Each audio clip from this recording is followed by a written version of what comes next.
1 नवंबर से लेकर 30 नवंबर तक इटली इमिग्रेशन 2025 की फाइल सबमिशन का अमल जारी हो गया है।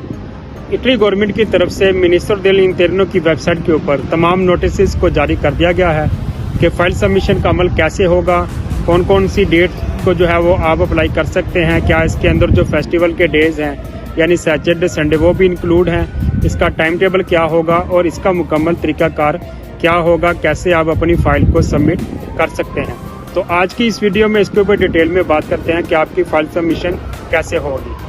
फाइल सबमिशन का अमल जो होगा ये पाकिस्तान, इंडिया या बांग्लादेश में जितने भी लोग हैं जिनके लिए अप्लाई होना है वो ये नहीं कर सकते। हाँ, ये है कि वो ये देख सकते हैं कि ये अप्लाई कैसे होगा। तो अप्लाई करने के लिए आपका यहाँ पे कोई बंदा होना ज़रूरी है, आप अपनी कंट्री से अप्लाई नहीं कर सकते। तो इसके अंदर जो डिटेल है वो उन्होंने लिखी है जी, प्रे कॉम्पिलासियोने दोमांदे डिक्रेतो फ्लूसी 2025, यानी फाइल सबमिशन जो होगी 2025 की इमिग्रेशन की। तो इसमें जो डेट और जो टाइम है यानी दाते ओरारी दल Primo al 30 novembre 2024 tutti i giorni compresi i festivi dalle 8 alle 20।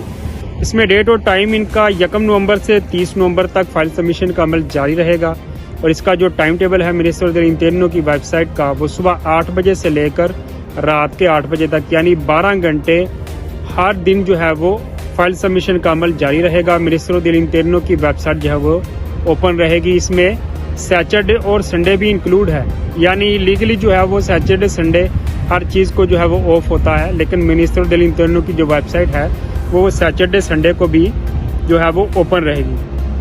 तो नीचे वो लिखते हैं जी, टिपोलॉजी दोमांदे यानी कौन सी टाइप की जो है वो फाइल सबमिशन होगी। इसमें सबसे मेन चीज़ ये है लावोरो सुबॉर्डिनातो स्टाजोनाले। तो इसका जो फार्म होगा वो होगा मोडोलो दोमांदा सी स्टेज, यानी सी स्टेज वाले जो है वो एग्रीकल्चर की सेक्टर में होंगे। नॉन स्टाजोनाले जो नॉन सीजनल हैं उनका मोडेलो दोमांदा B2020, यानी B2020 वाले जो हैं वो नॉन सीजनल वाले होंगे। फिर असिस्टेंसा फैमिलियारे e सोशियो-सैनिटारिया इन Kota e fuori Kota मोडेलो दोमांदा A-bis के जो डोमेस्टिक वाले हैं उनका जो है वो A-bis का होगा। Per i lavoratori di origine italiana residente in Venezuela modello domanda B, के जो वेनेजुएला वाले हैं उनके लिए बी का जो होगा यानी A-bis और B2020 और सी स्टेज और बी, यानी 4 कैटेगरीज के अंदर जो है वो फाइल सबमिशन होंगी, जिसमें एग्रीकल्चर और नॉन सीजनल और डोमेस्टिक और वेनेजुएला वालों के लिए फॉर्म बी होगा। तो जिस बंदे ने अप्लाई करना है उसने करना ये है कि सबसे पहले accedi al portale servizi यानी मिनिस्टर डेल इंटरनो की वेबसाइट को आपने ओपन करना है। वहाँ पे आपको लेफ्ट साइड पे ऊपर लिखा आएगा ग्रीन कलर में आरिया रिजर्वाता यानी रिजर्व एरिया। तो उसके ऊपर आपने क्लिक करना है। फिर वो आपको 2 ऑप्शन देगा, या तो आप स्पीड की आईडी के ज़रिए, जो इटली में रह रहे हैं उनको पता है कि स्पीड की आईडी क्या होती है। अगर आपके पास स्पीड की आईडी नहीं है तो जो आपके पास इटालियन नेशनल कार्ड है आईडी कार्ड, तो उसका CE जो नंबर है उसको आपने जो है वो डाल के तो आर्या रिजर्वाता के ऊपर जाके मिनिस्टर डेल इंटरनो की वेबसाइट को ओपन करना है। उसके बाद वो कहते हैं कि आपने एक जगह पे जाना है जहां लिखा होगा कॉम्पिला दोमांदे डिक्रेतो फ्लूसी 2025 e क्लिक दे 2025, तो जहाँ पे आपने अपने दोमांदा को कॉम्पिला करना है यानी उसको फॉर्म को फिल करना है, वहाँ पे जाना है। उसके बाद आपने देखना है कि कौन सा, अगर आपका एग्रीकल्चर है तो आपने सी स्टेज, अगर नॉन सीजनल है तो B2020 और अगर डोमेस्टिक है तो A-bis वाला फॉर्म जो है आपने फिल करना है। इसके बाद आपने जो है वो वेरीफिके प्रेलिमिनारे per accedere alle sessioni di compilazione, तो इसके ऊपर जाना है। वहाँ पे आपने जो है सारा उसको जो बॉक्स है उसको चेक करके उनकी जो प्राइवेसी पॉलिसी है उसको एक्सेप्ट करना है और फिर उस लिंक के ऊपर आपने जो है वो बटन दबा देना है। उसके बाद वो कहते हैं कि अगर आपकी जो कोई कंपनी है यानी सोचिता है और रजिस्टर है तो उसका आपने कोड लिखना है और फिर उसका जो कोडिज फिस्कल यानी टैक्स नंबर है उसको आपने लिखना है। से उतनते प्रिवात हो, अगर आप प्राइवेट उतनते हैं यानी आपकी एजेंसी नहीं है और आप सिर्फ एक अलग से बंदे हैं या यहाँ पे काम कर रहे हैं, टैक्स पेयर हैं और आपने अप्लाई करना है, तो आपने अपनी स्पीड की आईडी के ज़रिए जो वो लिंक देगा उसके ऊपर आपने जो है वो क्लिक करना है। और फिर आपने उस मॉडल को देखना है कि कौन सा फार्म है, A20 है, C स्टेज है या B2020 है।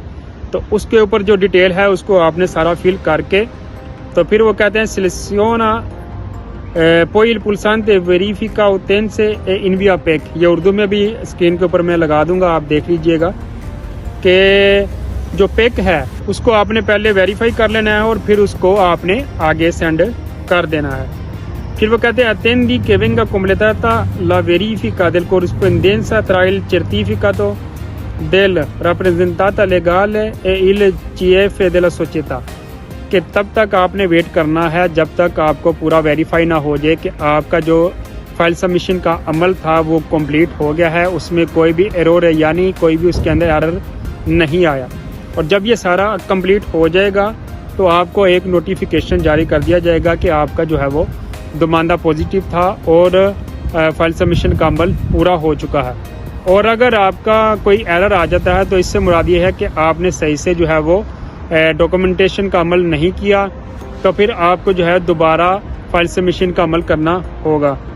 तो ये सारी डिटेल है जी, इस तरह आपने फाइल सबमिशन का अमल जारी करना है। इसके बाद दिसंबर और जनवरी 2 महीने आपने वेट करना है।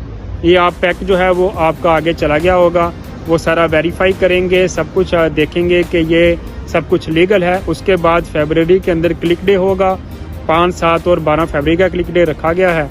तो फिर जिस कैटेगरी के डेज के ऊपर क्लिक डे होगा तो आपने देखना है कि आपके डॉक्यूमेंट कब क्लिक हुए हैं। तो ये 2 टाइप से हैं जी। पहले आपने डॉक्यूमेंटेशन यानी फाइल सबमिशन करवानी है जो कि 1 नवंबर से 30 नवंबर तक है, और फिर उसके बाद फरवरी के अंदर क्लिक डे होगा और क्लिक डे के ऊपर आपकी रसीद मिलेगी जिसके ऊपर सब कुछ लिखा होगा, डेट, टाइम, जिस बंदे के लिए अप्लाई है उसकी डिटेल, जिसने अप्लाई किया है उसकी डेट। तो रसीद की एक वीडियो मेरे YouTube चैनल के ऊपर है, तो वो आप देख सकते हैं। तो उसके ऊपर सारी डिटेल होगी कि किस किस तरह आपके डॉक्यूमेंट अप्लाई हुए हैं, आपका क्लिक टाइम क्या है, और फिर उसके बाद कोटे बांटने का और कोटे में नाम आने का अमल जो है वो होगा। तो ये थी जी सारी प्री-कंप्लेसिone delle domande decreto flussi 2025 के हवाले से अपडेट जो आप तक पहुंचाना बहुत ज़रूरी थी। तो उम्मीद करता हूँ आज का वीडियो आपको पसंद आया होगा। मज़ीद अच्छी और इन्फॉर्मेटिव वीडियो देखने के लिए सलीम रज़ा वीलॉग चैनल को सब्सक्राइब कर लें और FB पेज सलीम रज़ा वीलॉग के नाम से उसको भी फॉलो कर लें। तो मिलते हैं अगली वीडियो में, तब के लिए अल्लाह हाफिज़।